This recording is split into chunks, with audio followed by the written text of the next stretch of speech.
Welcome back to the podcast. My name is Doug, and I'm a grateful believer in Jesus, and I am a recovering sex addict.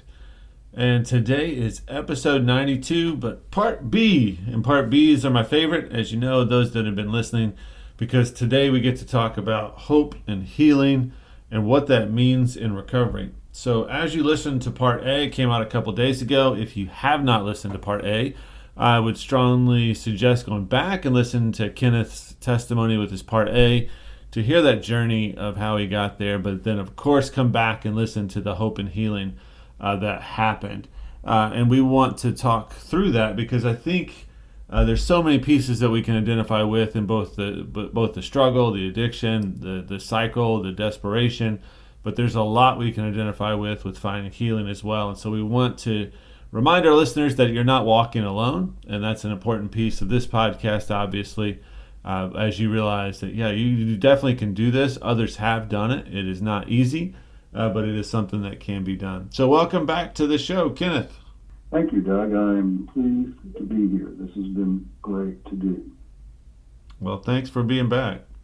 I know it takes a lot of courage to do, and I just appreciate you being willing to do that.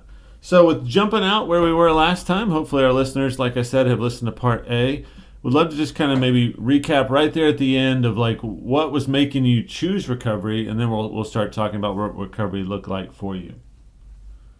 Yeah, right. So what had happened is that my wife had discovered that I was using Craigslist and my cell phone for contacts with other guys, and so we kind of had a heads-on meeting, and she indicated that she was thinking about leaving, and I better do something. And I need to do something and get it straightened out. And I realized, I don't want to do like this, live like this anymore. I am going to get help. So I started researching on the computer and ended up finding a group, Healing for the Soul, that works with men with same-sex attraction, and they do counseling, and then there's a men's group that meets weekly, and they check in and tell how they're doing and tell what their feeling is, and they have a 12-step program that they work through. So 2 dates for me. October 6, 2016 is the last day that I have ever looked at porn. And then, I was thinking then, well, I can keep Grindr on my phone, and, I can kind of do both together, and then I realized, no, you can't. If you're going to recover, you've got to get rid of that. You've got to stop that. So October 24, 2016 was the last time that I ever had any contact with men for anonymous sex. So I'm coming up on 5 years of recovery in October of this year. I'm excited about that. That is awesome. And so definitely sounds like a couple things there. Number one, what gets us into recovery is not always what keeps us in recovery. I say that a lot on the podcast, but what I mean is, a lot of times we get into recovery because we're found out. I mean, that's why I got into recovery. It wasn't because I just came to this place on my own that I chose to be there, and some guys do, but most are found out, and it gets us in recovery because we're trying to save our marriages and our families and our lives. And so then what keeps us in recovery is we find out that there is a better way. And so whether we are able to save our marriage or not, or we are able to kind of keep our family intact or not, we choose recovery because we start to see the benefits it has in our life. So it sounds like from dates like that, from not having looked at pornography or reached out, there's that positive that you're recognizing and seeing, which is so amazing. But the other thing that you mentioned was like, I want to keep this app on my phone. Like everything else, I'll probably be able to stop, but let me just keep this in my back pocket.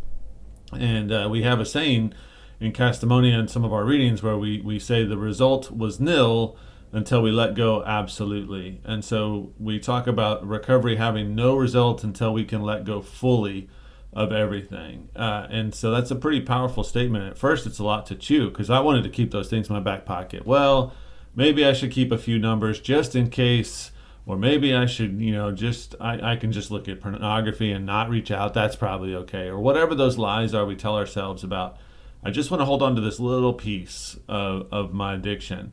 And it just doesn't work. And like, I think that's what you were pointing out there is like, you realize, no, I've got to let go of that as well. And then when you're able to do that, that's where really hope and healing can come from. So appreciate you bringing those two pieces out. But yeah, go ahead with that story. So you started in this group, it started to provide healing. What was it that first spoke to you about those groups? Like what in those groups felt like, whoa, this is a good place to be? It was first of all, I was talking to somebody else about what was going on in their life, having a counselor to talk to and start working through issues. And then the group of men, we were supposed to call them somebody every day.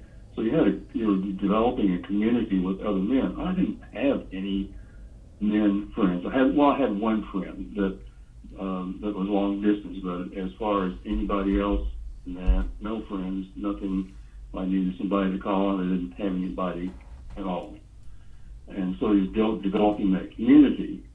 And one thing I wanted to say about when I let go of that phone app, that acting out had been with me a long time. That was a long friend, I thought.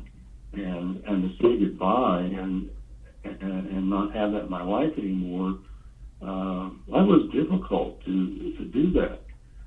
I actually went through withdrawal symptoms on my phone when I took the app off because I was so used to picking it up and dialing up and looking at pictures and so forth, and then not to have that anymore. And that was a kind of a tough period to go through. But anyways, with the Healing for the Soul group, I guess in April of 2017, I'll back up a minute. One of the first things the counselor asked me is, how are you feeling today? What are your feelings? And I looked at him and said, what are you talking about, feelings? I don't have any feelings. I have no clue what you're talking about. And so I had to get a sheet of paper with feelings on there so I could look at it and say, oh yeah, this is what I'm feeling. And that took a very long time to be able to express feelings and to recognize that you might have more than one feeling in a day. You might have a whole bunch of them at the same time or differently, and that was really a rush, I guess, to learn to express feelings. I think that's pretty telling when we first get into our first counseling sessions, and usually for addicts, that's one of the first things they hand us is a feelings wheel or a feelings chart to be able to say, yeah, you don't know that you have all these feelings, but when you start looking at this chart or that piece of paper like you're describing, we realize, oh, we do. We've just been sweeping them under the rug or not paying attention to them. Right. And then the other thing is they want you to tell everything that you've ever done. And that's a shocker. You mean everything? They want you to hear everything? And they say, you can't surprise me. There's nothing that's been done or said that wouldn't surprise me. And so it was okay to just dump. Because I never told anybody any of that stuff. All of it. Well, that was a hurdle to get over. But I was able to tell everything. Just once it started coming out, and there was no stopping, and there it goes. So yeah. They encouraged me to go to a experiential workshop, Journey into Manhood, and I went to that in April of 2017. And there was one experience there that had a profound effect on my life. There was a big burly guy, looked like Mr. Clean, was telling his abuse testimony. He had been abused by his dad and his grandfather from like age 5 to 12 or 13, and I had never heard a story like that. And when he started off telling the story, I ran from the building, sobbing because I had never heard anything like that in my life. And that was the the beginning of my being able to look at and work on my sexual abuse. I'm in 65 or so at that time, and I never dealt with it. So I was counseling with working on same-sex attraction, working on this 12 steps book that they had you work at, and you couldn't finish it in less than a year. It took me 3 years to get through it, because sometimes you got the parts and just like, I can't go any further. This is all I can handle. Yeah. There's just a lot of heavy in that, right? So it seems like they're, even in hearing that testimony and for the first time, maybe hearing somebody speak that way publicly and connecting with it, I mean, that's a huge piece. I mean, you pointed out a couple different pieces of why recovery works. And it's this idea of community. It's the idea of realizing you can have male intimacy without it being sexual in nature. But then also realizing that you're not alone, or that this kind of thing really is the driver that for decades you were carrying, like you were making those connections to some of that sexual abuse. And I think sometimes I've talked to other men that are like, yeah, it happened to me, but it wasn't a big deal. Or it happened to me, it happens to everybody. But yet, at some point, just like you were able to make that connection to, holy cow, like, no, that's not just something that just happened. It is the reason that sent a certain trajectory to my life. And I think that there's a reason it hit so hard, for sure. Yeah, I felt like, well, since I was there and I participated, and I must have caused it. It was my fault, and it wasn't a big deal, and there wasn't. I didn't feel like there was any guilt on the other person's part. It was almost all on me, and I really struggled with that, trying to get out of that it wasn't my fault, that I didn't cause it. But I really struggled with that. That was very difficult to get a hold of, and I didn't get that fixed until this year, and I'll tell about that later, what happened on that. And one of the steps, you talk about recognizing a higher power, and I don't recall when this actually happened, but I know I had started working on that step. I started questioning, where is God? Where can I find Him? What's going on here? Tell me. I don't understand this stuff. I grew up in church and went to a Christian school. I knew all the line verse of the theology, everything. But it was all stuck in my head. It didn't go any further. And so I was meditating on and looking at the verses, Matthew, where Jesus is in the garden and he's praying, not my will but yours. And he knew that he was going to go to a horrible crucifixion. That's what God wanted him to do. And he was saying, whatever your will is, I will do that. And that just jumped out at me, and I thought, if a man like that can obey his Father, then that's somebody that I can put my trust in.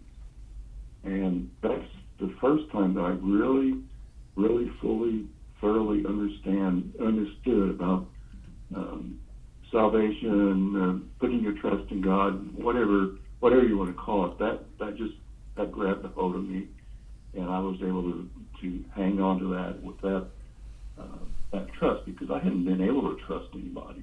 I couldn't trust. You try to trust somebody, and they turn around and stick you in the back. And this is the very first time, and that was exciting to have that experience in my life. I had made other professions of faith, but I honestly think this is the real one, and I'm hanging on to that. That was one of the best things that happened coming out of this recovery process.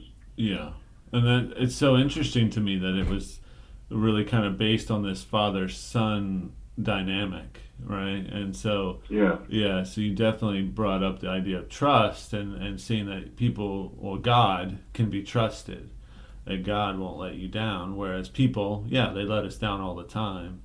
And I know that from part A, hearing the story about your father and just him being absent in your life and those pieces, like realizing that that's not the father figure that God is. And so that is profound, that it hit you, and I just found that dynamic so powerful that I want to bring that out to listeners as well. Is I know that many men, including myself, have projected our own human dynamics onto God. Like our fathers let us down, so God the Father will let us down, or our protector let us down, so God's the protector, he's going to let us down. Or we project all our humanness onto God at times, and I think that's common because we're trying to understand who God is. But it is a powerful moment to just step back and say,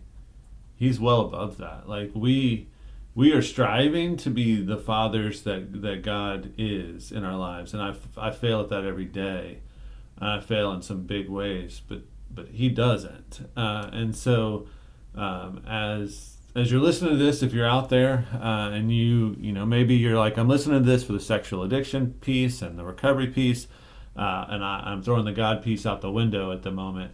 That is your decision, and I'm not. I want you to listen for whatever's right for you, but don't throw it out the window because you've had bad human experiences, bad human relationships.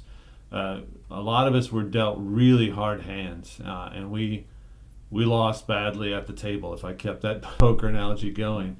But God's not playing the game. Like he's not even at the table. Like he's above that. So if there's something that helps in that process to the listener, I just wanted to stop for a moment and kind of bring that out. So I just appreciate you bringing that out, Kenneth, and then continue on with the recovery there. And it's still difficult working on this relationship with God, because I didn't know how to make a relationship, or how to relate with other people. I thought I did, but I really didn't understand the relationships, and I'm still struggling with that today. It's getting better, but just want to throw that out there as well. As I was, when I was working on the steps at work, I'd have to leave the office, and things would pile up on me, and my emotions were all over the place. One day, rage and anger came boiling out. Like, wow, where did that come from? I'd never experienced anything like that before. And I looked in the anger box, and it was full of raging hot flames. I slammed that shut. Nope, not going there. And sometime later, I don't recall what all had happened, but I opened up that silly box, and inside of the box was a candle and a magnifying glass. And that was all those flames were. It wasn't real. Those feelings weren't. I mean, you experience them, yeah, but they don't define who you are. They're just feelings. And once you understand that they're feelings, then you can work through that, why you're feeling like that today, and you can understand what's going on, what that dynamic is. That's beautiful imagery. No, I'm sorry to stop you again. I was just like, that's just beautiful imagery to think through. Like we picture this, like you said, the anger box just to be so hard to deal with. But if you can really look at it, it's not. And anger is a I guess we would call it a negative emotion, but it's a secondary emotion. We've all heard that probably. It's covering up something else. It's protecting us from something else. Like it's something we've learned in our life that keeps us from having to deal with sadness or to deal with some other kind of hurt or abandonment. So we get angry, and it keeps people away from that tender spot. And so, I'm not a counselor. I don't even pretend to be one, but I know that piece has been true in my life where I get angry if I want to keep people away from it. It happened in my addiction. If I felt like I could use my anger to even protect my addiction or protect the hurt that was causing my addiction, both of those things were happening. But when you really dive in there and look at it, it's not this scary lion in there. It's just it's kind of the wizard behind the curtain. He was much less intimidating than the actual wizard that was up there. Yeah. Thanks for sharing that. Yeah, absolutely.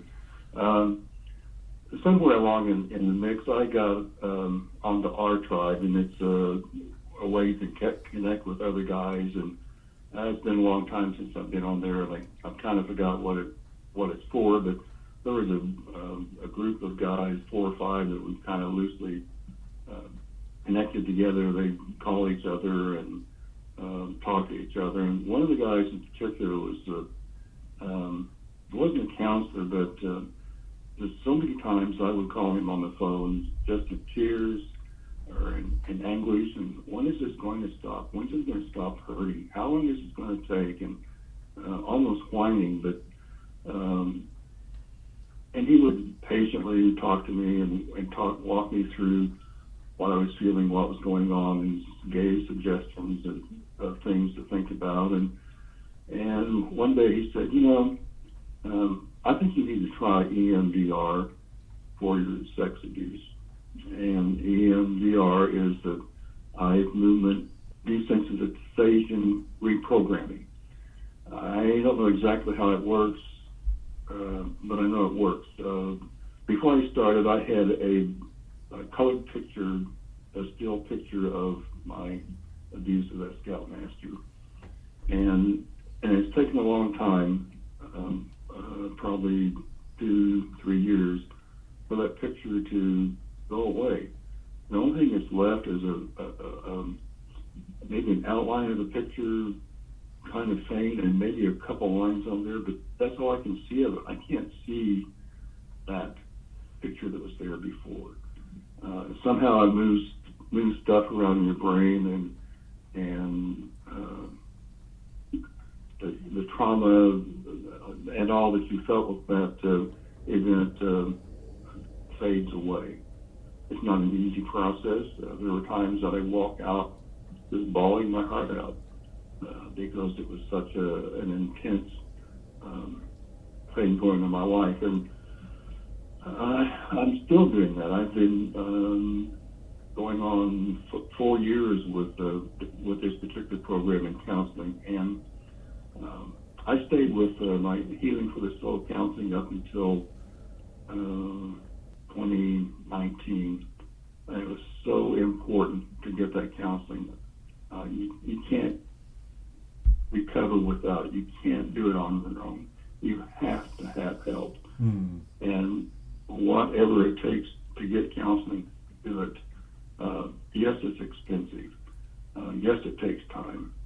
But if you don't do that, you're not going to recover. You can't do it by yourself. It's not possible. The resources aren't there for you to do it.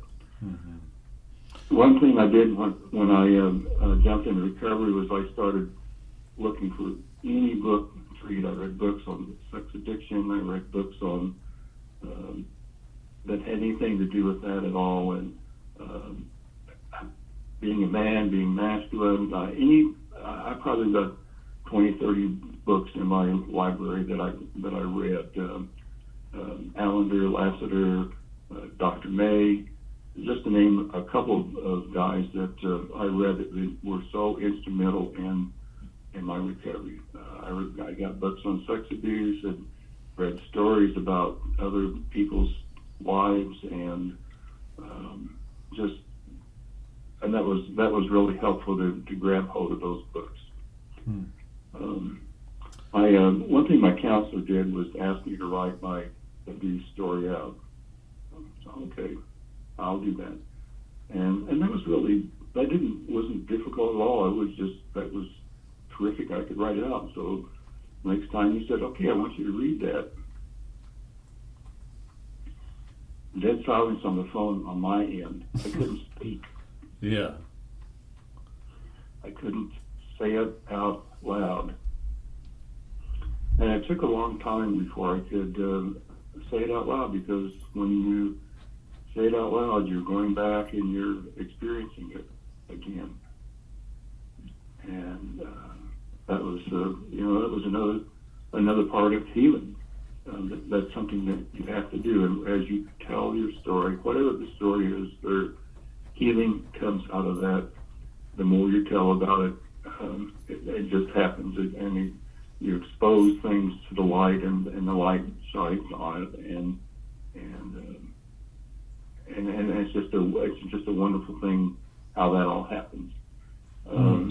I got to the place where I wrote my abusers. I wrote my parents. They were deceased at this time, and all these letters were angry. They were swearing. There was anger, hatred in there that I wrote in those letters, because I was part of the 12 Steps program was making amends like that, and it took a year or so before I could go back and then write letters to these people again and forgive them for not what they did, but forgive them. And healing came from that. I actually threw those letters into the Missouri River. I lived near the Missouri River and went out on the bridge and threw them over. And little ceremony there to just tie down that event. And again, healing was continuing going, to be able to forgive these folks. And I finally came to a place where I could thank God that He allowed that event to happen in my life, and that it made me the man that I am today.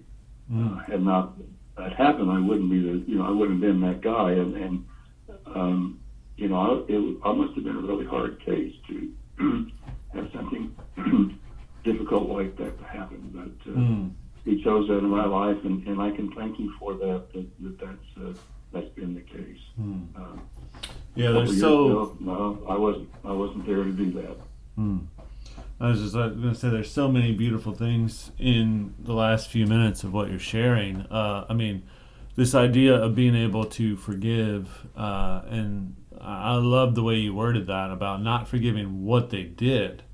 That's not something you need to forgive, or is even put on us to forgive. When we forgive someone, we're not forgiving their misactions or their misbehavior, but you're letting go of that moment. And I've said on the podcast several times, forgiveness is taking your hands off of someone's neck and realizing it's your own. And that's really kind of what forgiveness is it's releasing that and saying, I don't need to hold this anymore. It wasn't even yours to hold it to begin with. It was something they did to you or was done to you. And I really appreciate that wording. A lot of times in recovery, it is hard to do family of origin work and talk about what our parents did or did not do to us, and still have a way that we honor our father and mother, and still have a way that we do those things. And I think that even hearing that language in what you're saying really showed me where that line is. So I appreciate that a lot. And just this idea of, a lot of times people say, I can't reach out to my affair partners, or people are deceased. My parents are deceased. How do I forgive them, or how do I share what I'm upset about, my pain and my anger? And you were talking about doing this letter that you can even release into a river. Like, that is true. I mean, I've burned letters, and that's that process of writing. That maybe it's just you and God that knows what the content is, or maybe it's you and a sponsor and a friend. But that there's still a process about that, of getting that out and letting go yourself. And so I encourage people to do that. Journaling is no joke, and writing these letters are no joke. And I think that's an important piece. So as I was starting to just kind of timeline this in my head, you first found acceptance with a group or a community. You found this community. You found that you weren't alone, that you heard a testimony of guys that had gone through this. And so you started to make a connection to your sexual trauma as a child. Then you found a help with a counselor, and you found resources and books, and you talked about both of those things. And so that's a really strong pathway. So if you're out there and you're listening, you're like, I don't know how to find help. I'm broken. I'm too far gone. There's no such thing. And I'm a testimony to that. I think you're hearing in this testimony, I think Kenneth would have said he's a testimony to that, that there's a great pathway there. Find a community. Find some guys that are not going to look away when you say, I struggle with X, Y, or Z. Find some books. There are books that are out there. There's books on our website at castimonia.org. And then find a counselor. And that is a great progression. I think it would almost be textbook if there was a textbook on such a thing. But anyway, yeah, good. Go forward. Again, I'm sorry to keep interrupting you here. That's all right. You have terrific comments. I don't know if somebody had suggested this to me or if I understood it on my own, but one day I understood that the anonymous sex I was having with other men was a replay of my sex abuse with the Scoutmaster. And when I understood that, I thought, oh, I can't. It was speechless. It was overwhelming that I was, every time I did that, I was replaying that abuse, and I was in effect re-abusing myself, and I didn't even realize that. I had no idea why I was acting out with guys. I had no clue. I just knew that if this takes the edge off and I can go home now and things will be fine. Stressful day, go out, hook up with somebody, and then that takes care of everything. And to understand that, yeah, you're abusing yourself every single time. It was just overwhelming to understand that. I think that points to why there's a need for a counselor. We don't have the tools to unpack that big of a statement. Like, how are you taking abuse that happened to you when you were too young to know different, to know how to handle it, and try to handle it as an adult? When you realize, am I replaying that abuse? What does that really mean? And that's what, the need of a counselor is so strong. As we start to identify these things happen to us, how do we find someone that's trained in the ability to unpack that? So just highlighting that again. Yeah. Step 5 and 12 steps, you talk to God, to somebody else, and yourself about what all you've done. I didn't have a difficulty talking to somebody else or to God about what I'd done. That was not a problem. It was to myself with the huge mountain I had to come over. So I was home alone one day, and I sat in front of the mirror and just sat there. It was a big mirror in the bathroom, and I looked at myself in the mirror, and I thought, man, I hate that guy over there. There's nothing about him that I like. I've always hated him. He's been too tall. His ears have stuck out. Just nothing about him do I like. And the more that I sat there, the longer I sat there, and the more I looked and peered into the fellow who was on the other side of the mirror, into his eyes, I began to realize that, hey, this is not such a bad guy. That's somebody that you really can like. And over those next 30 minutes or so, that I came to the place that, yeah, I do like this guy. In fact, I think I'm going to hang on to him and keep him. He's great. And I thought about all the things that he had accomplished and had done and so forth. And then I was able to came to a place to accept myself. The problem was I was comparing myself to other people. They're taller than I am, they're shorter than I am, or they have some gift that I don't have. Their penis is bigger or smaller than mine. Just all kinds of comparisons, and that's where you get into trouble. You trying to think, if I compare to somebody else, maybe they'll be different, or I can get what they have. And that it doesn't work that way. You've got to accept who you are and what you have. You can't change it, and that's how God made you, and just accept it. And that was a big healing point for me in my life, for that to happen. Yeah, I think that there's a big piece of that. I've talked on a podcast a little bit ago about the idea that God gave us our circle that we live in. And if we start looking around at what we don't have, we get distracted from what we do have. And I was actually just talking to my kids about it this week, that I don't care who you are, millionaire, billionaire, there's still more out there that you don't have than what you do have. Like, there's always going to be more than what you don't have. And so if you start playing a comparison game, you lose every time. And so there's no way, no matter what you have or how you feel about yourself, if you're always comparing it against the super person that's out there that exists only on Instagram or wherever, like, it's impossible not to lose. And so you're having this conversation in the mirror. You look at yourself. If you look at yourself for all the things that you're not, man, there can be a long list. I know there is for me. But if I look at that myself in the mirror as all the things that I am, that God created, that I can see that are positive, all of a sudden my perspective is very different. And I just think that's a powerful thing. Absolutely, that's correct. Sometime along the way, I got involved in celebrate recovery, and that was actual physical contact with guys. And when we closed our small group out, we would hold hands, or we put our arms on everybody's shoulder and leave like that. And that was a real way to get contact that wasn't sexual. It was just with other guys. I was the only one in the group that was a sex addict. Everybody else is drug or alcohol or something else. And some of the guys, were really pretty rough guys. And that was okay. That was a good group to get mixed into, to be involved with. And one time in celebrate recovery, somebody gave their testimony about being abused, and that was the second time that I'd heard a story like that. And it was a huge trigger. It was on Friday night, and until Sunday evening, I was gone.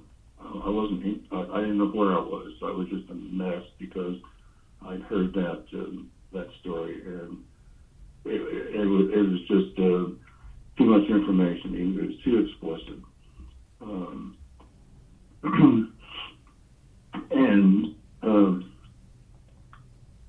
Being in celebrate recovery has just been a wonderful thing for me. I've gotten involved. I've become a small group leader. I've given my testimony. I've got friends in the group that I'm in that I can call on anytime. We've done things together, and we're brothers together. There's just that wonderful community. They're family. They're community. I was kind of moaning the other day about we don't have any relatives that live within 100 miles of us, and our sons all live far away. And there's nobody to go to dinner after church or celebrate a birthday or go to for Christmas. And then I got to thinking, every Monday we get together and celebrate recovery, and we have a meal with my family. We go to church with some of them. And the holidays, we're open and we celebrate a little bit. And then I realized, wow, there's my family. I don't have to worry about the other kind of family. This is work. This is my family. Mm-hmm. And that was so neat to grab hold of that concept. Yeah, I love that imagery. Again, the idea of our we all have relationships that are broken. Like, we have bad family relationships, or some of us were dealt just a crappy hand in that regard, but there's still a family provided. And I've sat in circles at Celebrate Recovery or Castimonia or SAA and all the different groups I've sat in that feel more like family or feel more like church than I've ever felt before. And so even though it's not the family that you thought of at first, it's family. I eventually graduated from Healing for the Soul. It took me, as I said, 3 years to get through the book, and every time you did a chapter or step, you had to report your findings to the group. And that was really a cool way to just to understand what you had gone through. And I came away with a friend that I've met him a couple times, and if I'm going to say, I can say anything to him. I don't care what it is. I can say it to him. I can say, I hate you. And he would, hey, God going on? What's important here? And he's done the same thing to me. He said all kinds of stuff. And that's how we've been able to remain such good friends that we understand each other explicitly where we are. We both have the same addiction. We've had very similar experiences, and it's been really wonderful to be able to have something like that. I call up and say, "Hey, I had a tough day today," and blah blah blah, and walk through it, or I just need somebody to listen to me. And I can't tell you in how many times that I call guys up in the guys group that I was in, and say, this is going on. I was so angry today that I was ready to throw the dining room table out the window. I was so mad at my wife. And, the fellow on the other end knocked me down off of the roof and walked me through that, and I was able to get a hold of myself, and I think I even went and apologized to my wife, and work through all that kind of stuff. And that's just been great to have guys like that. I called up one guy, and I was in distress, and he said, "Let me pray Psalms 91 over you." And I was like, "Gosh, where'd that come from?" Because in EMDR, you find a safe place to go if in the middle of going on that this is too difficult for you. You can go to your safe place. And I picked Psalms 91 as my safe place. He that dwelleth in the secret place of the Most High shall abide under the shadow of the Almighty. And it was a big rock out near on the edge of the ocean, and you can make a pictorial image of that, and it was always a safe place for me to go. And so this guy is going to pray Psalms 91 over me, and how precious it was that he didn't know, but he could pray that over me, and the blessing and all that came out of that. I got a tattoo on my arm that says 91 I am. 91 for the 91st Psalms, and then I am is Moses was in the desert in the burning wilderness, and God said, "I am that I am," and so that represents that I am that I am, and then that also means that I am God's son. So anytime that I was under stress, I could go to that tattoo and touch it and look at it and think about what it meant, and that's been comforting over the past couple of years to have that reminded there on my arm. Toughie that I went through, I decided to disclose to my sons all of it. They had never heard about the sex abuse, so we were in a thing gathering together, and so I told them about that, and of course they were furious. They said, "Well, if we let guy was alive, we'd tear him apart." They were just furious that something like that had happened to me. But then I went on to share the double life I was leading, and they were stunned. They're like, "What happened to our dad? Who is this man that's talking to us? I don't know this man." My dad was somebody spent time with me, and we did all this stuff, and now here's a guy that's telling me that he's had this double life, and all three of them said, "I don't have anything to do with you. We don't want our grandkids to see you." And I wanted to protest and say, "Wait a minute, I wasn't interested in kids, it was adult men." And I realized that no, it wouldn't do any good. That was something they had to work through, and my protesting nothing would solve that at all. And it's taken a couple of years for them to come to the realization that this is a dad that we want to keep, and one of them is really wanting to work on how to develop our relationship the long distance. Another one calls 2 or 3 times a week. He talks to his mother, talks to me, sends pictures of what his kids are doing, and the other one probably brought his kids by to visit. And that's as far as they could go. They don't want to hear about the recovery because they can't handle it. It's too much for them. They don't want to know the things that I've learned and gone through. There's just too much for them. They just can't deal with it. And I'm like, that's okay. Where you are is where you are. Even when I knew I was going to give my testimony, it was like, that's just more than we can deal with. And I've learned to come to that and stop flooding with all the things that I've learned in recovery, learned in counseling, and just only give it when they would ask for it. Yeah. Along in this recovery, I was journaling, and the other day I decided to start journaling again. So I picked up. I had stopped back in 2019, and I picked up a journal and read it, and I thought, oh gosh, I can't read this. I'm afraid that if I do, it's just going to trigger me because of the intense emotions, the language, things I was talking about, and I haven't, and that's just like I have to wait for another time to go back and read that. But after some of my counseling sessions, I would write down how I felt, what was going on in my mind, and just as a reminder of all this kind of stuff.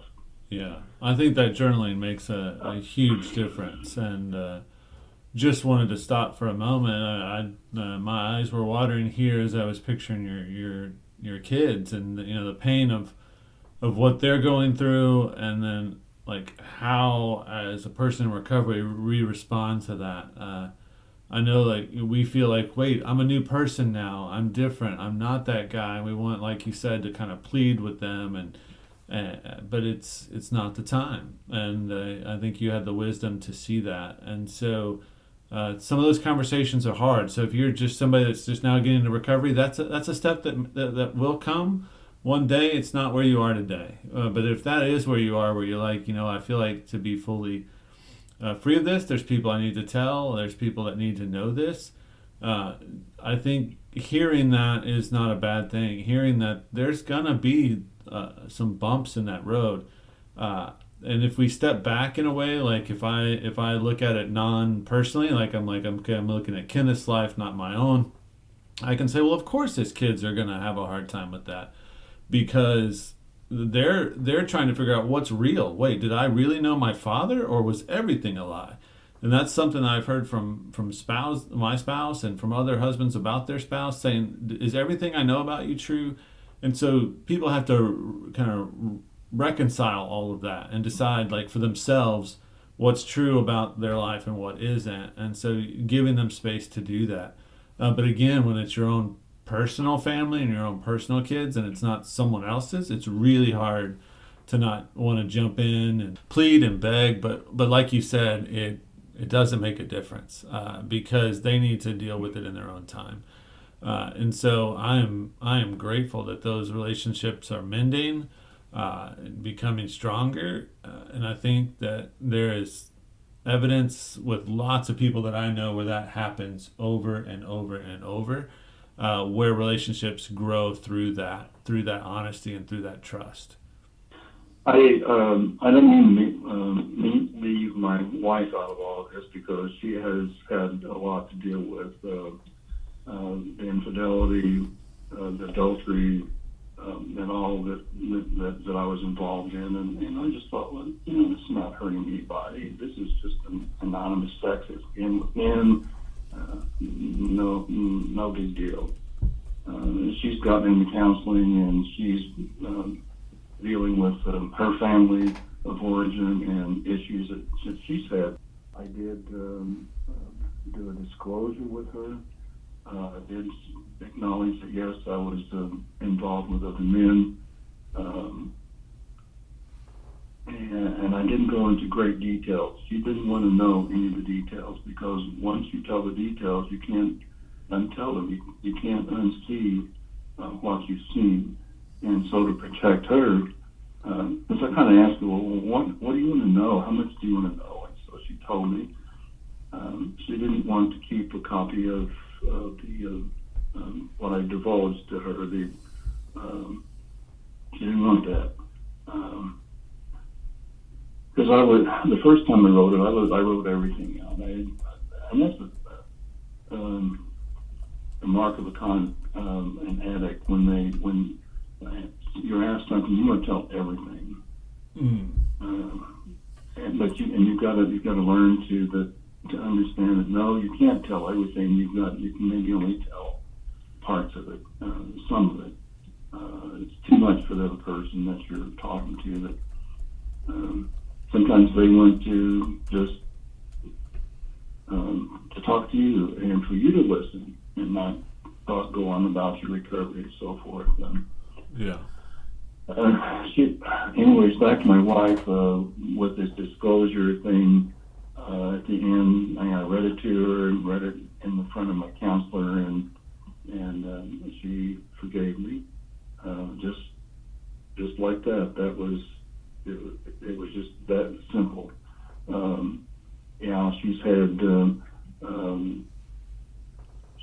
I've had to build my trust up with her. When I got to the store, I'd say, I got to the store. When I left the store, I'd say, I'm leaving the store. If I went any place, I would let her know that I got there and then I was leaving on the phone. And that probably took a year or two of my doing that, for her to trust me that what I was saying, that I was really doing that I wasn't going someplace else, that I was really going to Walmart, I was really going to get the car washed, I was going to the library, those kinds of things. And we worked through that. One day I was in the store and I thought, I got to get out of here. I'm going to start yelling, screaming. And I got in the car and sat there and yelled and screamed. And that was the beginning of panic attacks for me, for when I would go to the store. I would feel closed in. I've got to get out of here. It's too much stimulus, floors, the music, the closing into the walls, and all of that. And work with my counselor, and if something like that would happen, I would go buy me a red delicious apple, because I had a story tied to that with a red delicious apple. I put together a little box of things that had texture and things that I could pick up and that were soothing, and began to learn when those things came up, what to do, how to deal with them. One day I was on the way to work, and here was a trigger of something and I knew it was going down the black hole, down the drain, and it was going to be a horrible day that day. And I thought, do I really want to feel like this today? Do I want to be depressed and all messed up all day today? And I thought, no, I'm not going to let that happen. I am not going to feel like that today. And talking to myself like that, I walked away from that. And when stuff like that comes up again, I'm prepared. I know how to deal with it. I know what to say to help myself. And same with the anxiety. If that comes back, I know I've got things in my tool belt how to deal with it. Eventually, the anxiety went away and it was gone. It was just something that had to do with the abuse that just had to be worked out. And those feelings that come over me, I've got a plan how to deal with that. March of this year, I just really was very concerned about my sexuality.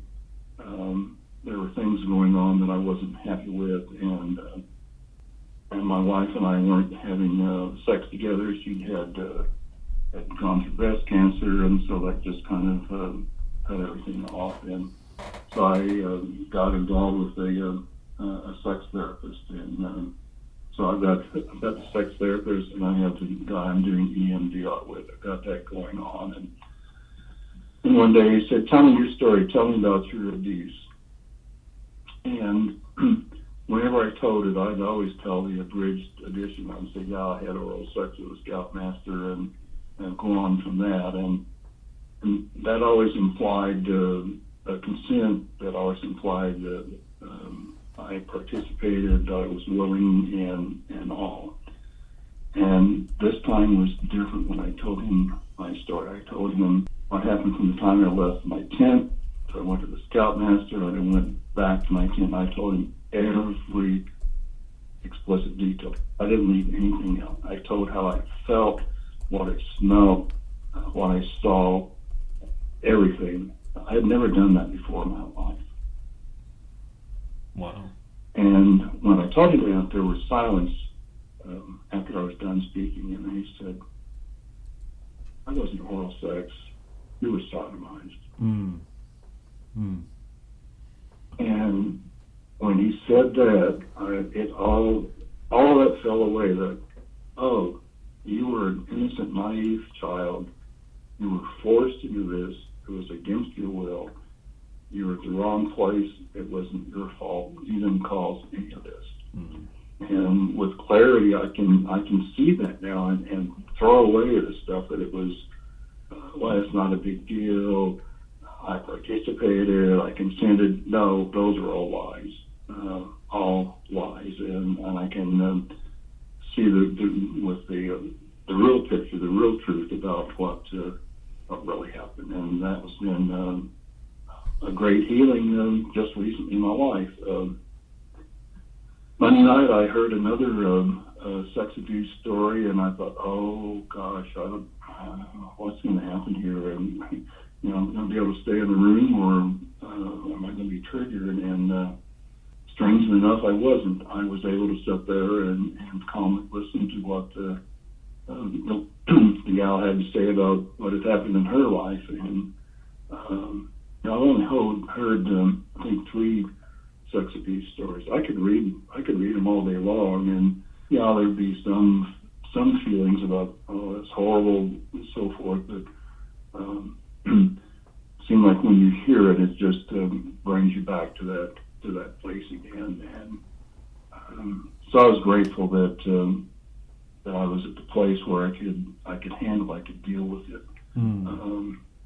Does that mean I'll maybe trip it again? Yeah, possibly, but just prepare for it and be ready for what might happen.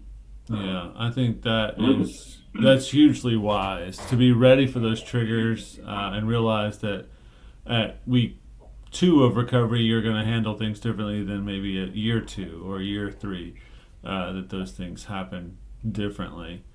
So many powerful pieces of your testimony, and I know we're needing to wrap up here, but just a powerful ability for me to be able to connect to your story. And I probably said on the podcast, but I know I say when guys give their first step in meetings that none of the details of your story are exactly like mine, but your story feels like my story too. Like there's just so much I can identify with, just because of the same emotions and the same shame is there, even though details are different.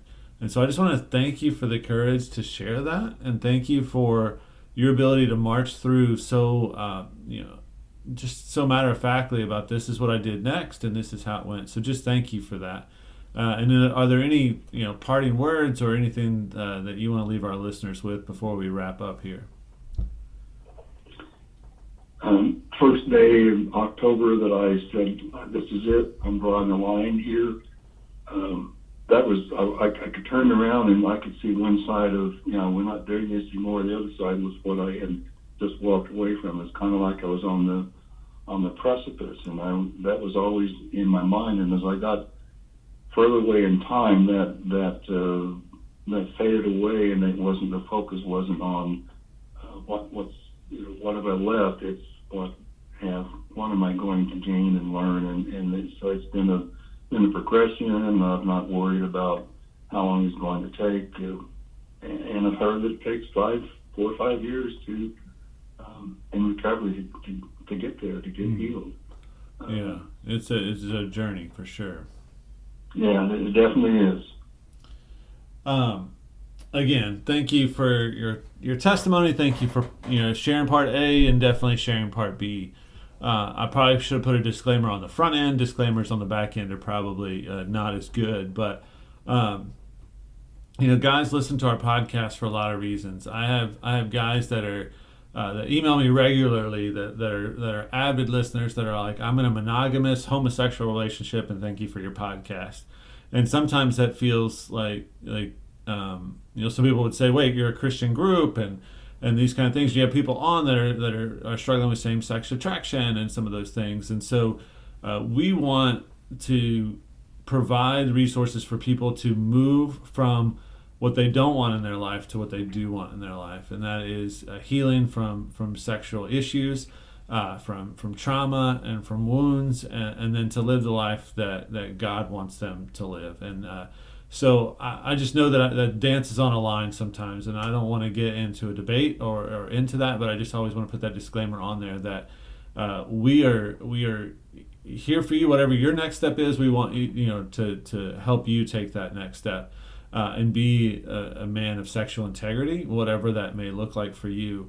But for sure, we've had Joe Dallas on. We've had other guests that have really had a tremendous struggle with same-sex attraction that they were able to overcome. It was something in their life they knew they didn't want. They felt strongly it was not what they wanted in their lives, and they were able to move past that. So as you listen to this, if that's something you can identify with, for sure, reach out to us and help us, or let us help you find resources if you need those. We're available at puritypodcast@castimonia.org, or you can always just go to our website, www.castimonia.org. And if you put a /podcast there, you can get to all our episodes and resources that way as well. But thank you for listening. Just like we talked about at the end, it is a journey. It takes years. It is not a quick fix, but it's life-changing to realize what can happen as we embrace recovery. So as I always end, I'll end the same way today, that as we're walking on this road of recovery, we are not walking alone.